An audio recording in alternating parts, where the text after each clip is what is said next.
மிதுன ராசி. மிதுன ராசியை பொறுத்த வரைக்கும் எல்லாரோட மைண்ட் செட் எப்படி இருக்குன்னு நான் சொல்கிறேன். மிதுனம் நிறைய பேருக்கு வேலை மாறிடுமா, தொழில் மாறிடுமா, வாழ்க்கை மாறிடுமா, இப்போ மாறிடுமா, அப்போ மாறிடுமா, நடந்துருமா, தினம் தினம் ஒரு எதிர்பார்ப்போடு இருக்கீங்க. டெய்லி மைண்டு வந்து வேகமாக ஓடுது. கிடைச்சிருமா, இப்போ கிடைக்குமா, நாளைக்கு கிடைக்குமா, இதோ இப்போ நடக்குமா, அந்த மாதிரி மைண்ட் செட் வந்து பயங்கரமாக போயிட்டு இருக்கு. வேகமான காற்று ராசி. இப்போ என்ன நடக்க போகுது, ஜூலையில் என்ன நடக்க போகுது, எப்படி கண்டுபிடிக்கிறது? சனி 10ல் இருக்கார். மாற்றத்துக்கு அவர் வந்து உங்களுக்கு ரெடியாக இருக்கார். மாற்றி விடுறதுக்கு அவர் ரெடியாக இருக்கார், டவுட் இல்லை. புதன் நல்லா இருக்காரா? செகண்ட் ஹவுஸில் புதன் வந்து உங்கள் எமோஷன்ஸை கண்ட்ரோல் இல்லாமல் அப்ஸ் அண்ட் டவுன்ஸு, பயங்கரமான மூட் ஸ்விங்ஸு, உங்கள் எமோஷனோட அவர் பயங்கரமாக ப்ளே பண்ணுறார் புதன். ஸோ மூடே எப்படி இருக்கும்னா நடந்துடணும், கிடைச்சிடணும்னு சொல்லி பயங்கரமான ஒரு மூடில் இருப்பீங்க. இது புதன் வந்து உங்களுக்கு அந்த மாதிரி ஆக்டிவேஷனில் இருக்குது ஜூலையில். அதோட சூரியன் சேரும், இன்னும் வேகம் அதிகரிக்கும். சூரியன் வந்து மிட் ஆஃப் ஜூலை 16ஆம் தேதினு வச்சுங்க. 16 ஜூலையில் சூரியன் ஆட் ஆனவொடனே இன்னும் வேகம் அதிகரிக்கும். ஏன்னா லார்ட் ஆஃப் 3 தைரியம் வேறு வந்துடும், முயற்சி எடுக்கிறதுக்கு ஒரு தைரியம் வேறு வந்துடும். அந்த மாதிரி ஒரு சூழ்நிலையை உருவாக்குது. ஃபர்ஸ்ட் ஹவுஸில் மிதுனத்தில் சந்திரன் மிதுனத்தில் இருக்கார். மிதுன ராசி நீங்கள் மிதுன லக்னமாக இருந்தாலும் நான் இதை பொறுத்திங்க. மிதுனத்தில் குரு இருக்கார். குரு பாதகாதிபதினு எடுத்துக்கலாம், குரு தசம கேந்திராதிபதி எடுத்துக்கலாம், குரு ஃபர்ஸ்ட் ஹவுஸ்னால் திக்பல்னு எடுத்துக்கலாம், குரு சுபர்னு எடுத்துக்கலாம். எல்லா வகையிலையும் குரு வந்து 75% ப்ளஸ்ன்னு எடுத்துக்கலாம், 25% மைனஸ்ன்னு எடுத்துக்கலாம். அந்த மாதிரி ஒரு கண்டிஷனில் குரு.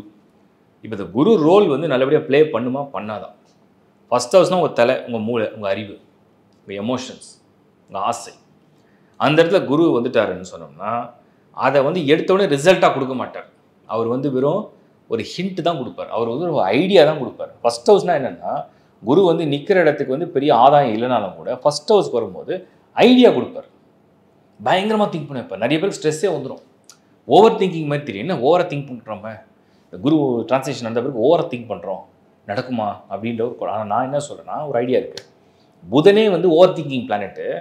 அதில் வந்து குரு ஃபர்ஸ்ட் ஹவுஸில் வந்த உடனே இந்த ஜூலைலாம் உங்களுக்கு ஒரு மாதிரி keep on thinking the same matter again. இதை வந்து நீங்கள் வந்து கொஞ்சம் காமாக ரிலாக்ஸாக இப்போ நீங்கள் வந்து இது நடக்கணும் அப்படின்னு விட்டுடுங்க. அது நடக்கும். அதுக்கு ஒரு டைம் எடுத்து அது ஸ்லோவாக ஆக்டிவேட் பண்ணி அது நடக்கும். அதை மறுபடியும் திங்க் பண்ணி குழப்பிக்காது. இது நான் உங்களுக்கு சொல்கிற விஷயம். இது உங்கள் ப்ரொஃபஷனாக இருக்கலாம், உங்கள் எஜுகேஷனாக இருக்கலாம், உங்கள் ஃபேமிலி மேட்டர்ஸாக இருக்கலாம், நீங்கள் ட்ரை பண்ணுற விஷயமா இருக்கலாம், ஃபாரின் ட்ராவலாக இருக்கலாம், ஒரு பிஸ்னஸாக இருக்கலாம், ஒரு கடனாக இருக்கலாம், ஒரு லோனு, எதாவது வேணால் வச்சுங்க. ஏன்னா மைண்டை பேஸ் பண்ணி தான் எல்லாம் இருக்குது. அடுத்து வந்து சுக்கிரன் 12th ஹவுஸில் உங்களுக்கு வந்து 12th ஹவுஸில் வரவு வருதோ இல்லையோ, வரவும் வரும், மினிமம் கூட வச்சிங்களேன், இல்லை ரெகுலராக ஒரு இன்கம் வந்துட்டுருக்கு. சுக்கிரன் 12th ஹவுஸில் வந்ததுனால செலவு திடீர்னு வந்துகிட்டே இருக்கும். பட் ஆனால் நல்ல செலவு. இப்போ நல்ல செலவுன்னு சொல்கிறத விட, இப்போ வந்து உதாரணத்துக்கு ஒரு கல்யாணம் ஒரு வீட்டில் நடக்குது, நல்ல செலவு. ஆனால் இந்த முறை உங்கள் மிதனத்துக்கு என்ன தெரியுமா வருது, மகிழ்ச்சிக்குண்டான செலவு. அப்படின்னா உங்களுக்கு ஏதோ ஒரு விஷயம் ரொம்ப பிடிச்சிருக்கு, நீங்கள் அது ரொம்ப நாளாக வந்து அந்த செலவு பண்ணியாவது நான் அதை அடையணும், என்னை நான் சந்தோஷப்படுத்திக்கணும், அந்த மாதிரி ஒரு செலவை இந்த சுக்கிரன் கொடுக்கும். உங்களுக்கு பிடிச்ச பொருள் வாங்கலாம், உங்களுக்கு பிடிச்ச இடத்துக்கு நீங்கள் சுற்றி பார்க்கலாம், இல்லை உங்களுக்கு ஒரு சின்ன இன்வெஸ்ட்மெண்ட் பண்ண ஆசைப்பட்டு பண்ணலாம், இல்லை காஸ்ட்லியான ஒரு கிஃப்ட்டு நீங்கள் வாங்கி கொடுக்கணும்னு நினைப்பீங்க, இல்லை வாங்கணும்னு நினைப்பீங்க. ஏதோ ஒரு வகையில் ஒரு செலவால் உங்களை வந்து சந்தோஷம் நீங்கள் படுத்திக்க முடியும்னா அது இந்த சமயம் உங்களுக்கு வருது. இது இன்னொரு விஷயம் நான் சொல்லிடுறேன். அதே மாதிரி வந்து ரிலேஷன்ஷிப் மேட்டர்ஸில் இந்த மிதுனத்தை பொறுத்த வரைக்கும் 3rd ஹவுஸில் கரெக்டாக செவ்வாய் கேது பொசிஷன் எடுத்திருக்கு, கன்ஜெக்ஷன் ஆகிருக்கு. அது வந்து யாரோட உங்களுக்கு வந்து ஜாக்கிரதையாக இருக்கணும் இந்த பர்டிகுலர் ஜூலையில், சகோதர சகோதரிகள், உங்களுக்கு இளையவங்களாக இருக்கக்கூடிய சகோதர சகோதரிகள், அவங்களோட கொஞ்சம் கவனமாக இருக்கிறது நல்லது. அவங்களோட ஏதாவது ஒரு பேச்சுவார்த்தையில் சின்னதாக மனஸ்தாபம் வரதுக்கு ஒரு சான்ஸ் இருக்குது. அதுக்கு இடம் கொடுக்காதீங்க. நெய்பர்ஸ், அக்கம் பக்கம் வீட்டாட்கள், நெய்பர்ஸ் கொஞ்சம் ஜென்டலாக அப்படி போயிடுங்க. அது பெருசுப்படுத்தாது, எதையும் பெருசுப்படுத்தாதீங்க.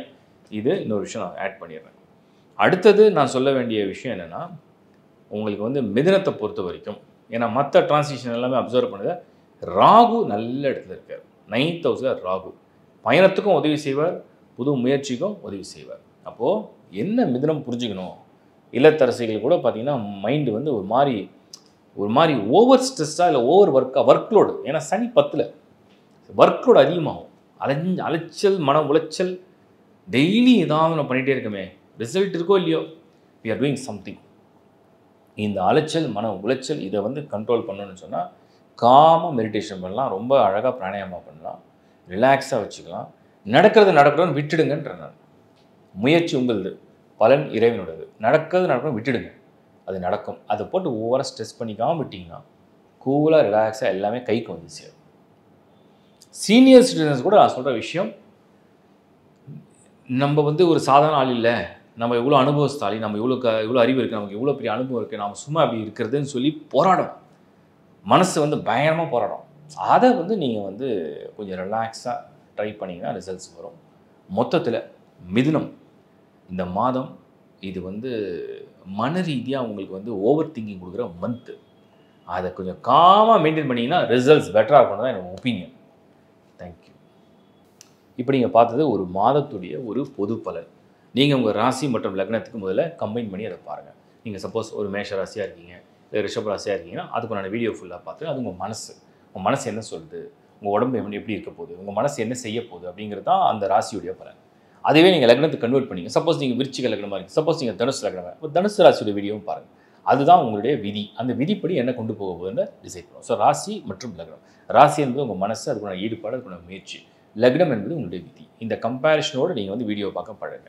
அதுக்கப்புறம் வந்து லைஃப் ஹாரோஸ்கோப் அப்படிங்கிற இந்த சேனலில் நிறைய வீடியோஸ் வந்து தொடர்ந்து ஷேர் பண்ணி தான் இருக்கும். நிறைய பேர் வந்து நிறைய கமெண்ட்ஸில் வந்து இந்த வீடியோ பற்றி போடுங்க, இந்த நட்சத்திரத்தை பற்றி போடுங்க, இந்த ராசியை பற்றி போடுங்க, இந்த லக்னத்தை, எல்லா வீடியோவும் பண்ணியாச்சு. எல்லாம் ஆல்ரெடி அப்லோடு. நீங்கள் வந்து லைஃப் ஹாரோஸ்கோப் சேனல்லையோ இல்லை யூடியூப்லேயோ கூட நீங்கள் கீ பண்ணிங்கன்னா, சப்போஸ் உங்கள் நட்சத்திரம் வந்து கார்த்திகை நட்சத்திரம், நீங்கள் கார்த்திகை நட்சத்திரம் லைஃப் ப்ரிடிக்ஷன் கீ பண்ணிங்கன்னா வந்துடும். அது ஆட்டோமேட்டிக்காக ஆல்ரெடி வந்து ஃபீட் பண்ணிட்டோம். இன்னொன்று நீங்கள் சப்போஸ் வேறு நட்சத்திரம், உதாரணத்துக்கு நீங்கள் அனுஷ நட்சத்திரம், அதுவும் நீங்கள் கீ பண்ணலாம். ஸோ எந்த நட்சத்திரமாக இருந்தாலும் அதுக்கு நான் ஃபுல் வீடியோ பண்ணியிருக்கேன். ராசி சப்போஸ் நீங்கள் வந்து கடகராசி லைஃப் ப்ரிடிக்ஷன் வந்துடும். ஸோ எல்லாமே நீங்கள் வந்து கோ த்ரூ பண்ணிங்கன்னா உங்களை பற்றி நீங்கள் நிறைய தெரிஞ்சுப்பீங்க. அப்புறம் உங்கள் சார்ட் நான் வந்து ஒவ்வொரு முறையும் நிறைய பேருக்கு சொல்கிறது தான், அஸ்ட்ராலஜி படிக்கிறவங்க படிங்க. அதுக்கு நிறைய கிளாஸ் எடுத்திருக்கேன். லேர்ன் ஆஸ்ட்ராலஜி முடிஞ்ச அளவுக்கு கிளாஸ் ரொம்ப எளிமையான முறையில் எடுத்திருக்கேன். வாஸ்து வீடு மாற்றுறீங்க, வீடு வந்து நீங்கள் வந்து ஒரு புது வீடு தேடுறீங்க, வாடகை வீடு தேடுறீங்க, அது கூட எப்படி வாஸ்து பார்க்கணும், எளிமையான முறையில் ஒரு லக்கி என்ட்ரன்ஸ் என்ன, எங்கே பூஜை அறை வைக்கணும், எல்லாமே வந்து நீங்கள் வந்து ஃபிக்ஸ் பண்ணி கொடுத்துருக்கேன். அந்த பலன்கள்லாம் ஆல்ரெடி அப்லோடட். நீங்கள் ஜஸ்ட்டு கீ பண்ணிங்கன்னா அந்த வீடியோ வரும். ஃபுல்லாக பாருங்கள். பொறுமையாக அதை வந்து புரிஞ்சுக்கிட்டு அதை பயன்படுத்துங்க. நியூமராலஜியும் வீடியோவும் கொடுத்துருக்கேன். நியூ பார்ன் எப்படி நேம் செலக்ட் பண்ணணும், என்ன நம்பர்ஸ் லக்கியாக இருக்கும், எல்லா வீடியோவும் பண்ணி கொடுத்துருக்கேன். அது மட்டும் இல்லாமல் உங்களுக்கு வந்து லைஃப் ஹாரோஸ்கோப் சேனலில் ஒவ்வொரு மாதமும் விடாமல் இந்த மாத பலனை தொடர்ந்து அதை வந்து பெரிய ஒரு ரிசர்ச் பண்ணி ஒரு அனலைஸ் பண்ணி நான் ஏன் கொடுக்குறேன் அப்படின்னு சொன்னோம்னா, அந்தந்த மாதம் ஃபோர்காஸ்ட் பண்ணும்போது நமக்கு நிறைய விஷயங்கள் புரிய வரும். நன்மை என்ன, தீமை என்ன, இல்லை பாசிட்டிவ் என்ன, நெகட்டிவ் என்னன்றதை கம்பைன் பண்ணி நீங்கள் புரிஞ்சிக்க முடியுன்றதை அதை தொடர்ந்து பண்ணுறோம். அதே மாதிரி www.lifehoroscope.in இந்த வெப்சைட் மட்டும்தான் நம்மளுடைய வெப்சைட்டை நம்ம மெயின்டைன் பண்ணுறோம். ஸோ மற்ற எந்த வெப்சைட்டில் வரக்கூடிய ஆட் எதுவுமே நம்மளுது கிடையாது. ஸோ lifehoroscope.in இது மட்டும்தான் எங்களுடைய வெப்சைட்டை நாங்கள் மெயின்டைன் பண்ணுறோம். அதை மட்டும் பயன்படுத்தணும்னு நான் கேட்டுக்கிறேன். அண்ட் இந்த வீடியோ உங்களுக்கு ரெகுலராக பிடிச்சிருக்குன்னா லைக் பண்ணுங்கள், சப்போர்ட் பண்ணுங்கள், சப்ஸ்கிரைப் பண்ணுங்கள், உங்கள் நண்பர்களும் உங்களுக்கும் ஷேர் பண்ணுங்கள். தேங்க்ஸ் ஃபார் வாட்சிங் லைஃப் ஹாரோஸ்கோப். தொடர்ந்து வேற ஒரு நிகழ்ச்சியில் உங்களை சந்திக்கிறேன். வணக்கம்.